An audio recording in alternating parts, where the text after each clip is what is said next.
सरकारे दो जहां का।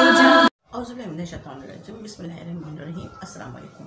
मैं हूं मिसेस कौसर और आप देख रहे हैं मेरा YouTube channel Mrs Kausar channel. हम मोहसिन इंसानियत सल्लल्लाहु अलैहि वसल्लम के सिलसिले का 7वां प्रोग्राम जो पेश कर रहे हैं। हम अपने प्यारे नबी सल्लल्लाहु अलैहि वसल्लम को मोहसिन इंसानियत समझते हैं, दिलो जान से उनको अपना मोहसिन जानते हैं, क्योंकि उन्होंने हमें गुस्से पर काबू पाना सिखाया। एक मर्तबा हज़रत अमीर मुआविया रज़ी अल्लाह ताला अन्हु को किसी सहाबी रज़ी अल्लाह अन्हु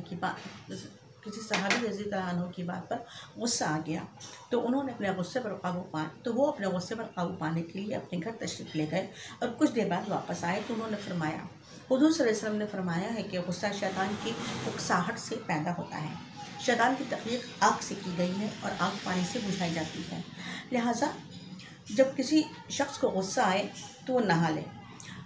मुझे गुस्सा आया, लिहाजा मैंने घर जाकर गुस्ल किया और उसके बाद मेरी बात समझ में आ गई कि जो सहाबी ने मुझसे सवाल किया है वो सवाल सही है। तो लिहाजा हमें भी अपने गुस्से पर काबू पाने के लिए ये करना चाहिए कि जब भी हमें गुस्सा आए तो हमें 1 गिलास ठंडा पानी जो है वो 3 घूंट में जो है वो पी लें बिस्मिल्लाह करके। इंशाअल्लाह आप मुझे पूरा यकीन है इंशाअल्लाह आपको ये वीडियो पसंद आएगी। अल्लाह हाफ़िज़।